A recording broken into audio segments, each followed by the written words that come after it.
The world is passing through a critical phase, and the G7 meeting that is taking place in Alberta will be a great opportunity for the world leaders to brainstorm and come up with solutions to find peace. Our Prime Minister Mark Carney has invited Mr. Narendra Modi from India, which is a welcome step. There have been issues between India and Canada in the past few years, and I hope during this meeting things are sorted out and a new path is chosen whereby both the countries develop and prosper.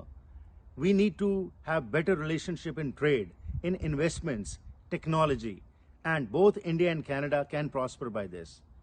The large Indian diaspora in Canada, which is over 1 million people, want peace, stability, and progress. So we hope that this meeting will bring about that desired change, progress, and peace, and both countries will develop. So welcome Mr. Modi to Canada, and hoping for a better, sustained, and prosperous future. As of June 2025, Prime Minister Narendra Modi is visiting for attending a G7 summit in Canada, which is hosted by the Canadian Prime Minister.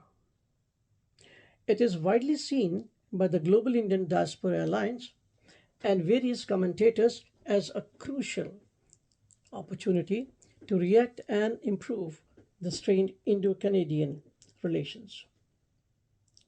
The prevailing sentiment is that this G7 summit will offer a significant chance to move past the recent diplomatic chill, largely stemming from allegations made by the previous Canadian government. The invitation by Prime Minister Carney is viewed as an olive branch and a soft restart for the bilateral ties. The Indian diaspora and expert emphasize that both countries have much to gain from a strengthened relationship, particularly in the area like trade, economics, critical minerals, academic, and technical collaborations. There is a strong desire to focus on shared interest and mutual respect. The deep-rooted people-to-people connection, including the large Indian student and diaspora in Canada, are highlighted as a foundational strength that should underpin the relationship and foster better understanding. The community both in Canada and India are very close, and we are happy to see that the Prime Minister, as always, is emphasizing to have a cordial relationship.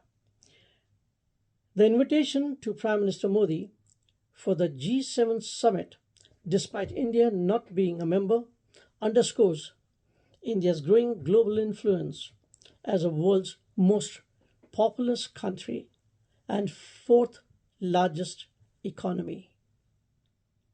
The diaspora sees this as a recognition of Indian pivotal role in global supply chain and its importance to the world economy. In a sense, the Global Indian Diaspora Alliance, alongside various voices, is expressing strong support for our Prime Minister Modi's G7 visit to Canada, viewing it as a pivotal moment to rebuild trust, enhance cooperation, and usher in more constructive and mutually beneficial phase of Indo-Canadian relationship. We all, members of Indian diaspora, welcome the positive move and hope that things will be better in the coming tomorrow. Wishing all the best. ਅਸੀਂ ਸਾਰੇ ਤੁਹਾਡਾ Canada ਆਉਣ ਤੇ ਹਾਰਦਿਕ ਸਵਾਗਤ ਕਰਦੇ ਹਾਂ ਤੇ ਉਮੀਦ ਕਰਦੇ ਹਾਂ ਕਿ ਤੁਹਾਡੇ ਆਉਣ ਦੇ ਨਾਲ ਇੰਡੀਆ ਤੇ ਕੈਨੇਡਾ ਦੇ ਸੰਬੰਧ ਬਹੁਤ ਵਧੀਆ ਤੇ ਮਜ਼ਬੂਤ ਹੋਣਗੇ। ਧੰਨਵਾਦ। Once again, the G7 summit is being hosted by Canada under the leadership of Prime Minister Mark Carney in the province of Alberta in the beautiful spring of Canada.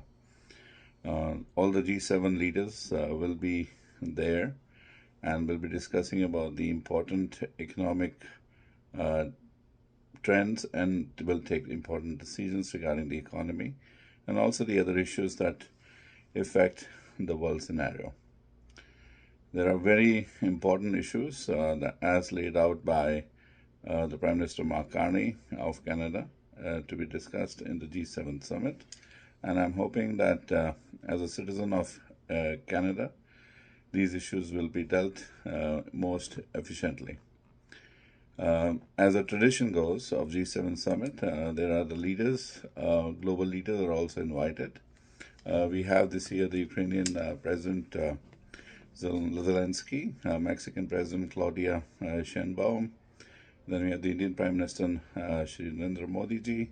Then we have the Australia Prime Minister Anthony Albanese, Brazilian President Luiz Inácio Lula da Silva, and South African President Cyril Ramaphosa, South Korean President Lee Jae-myung, and also were invited the UAE president who could not make it. In addition, we'll have the NATO Secretary General and the World Bank President Ajay Banga, who will be also attending the G7 summit.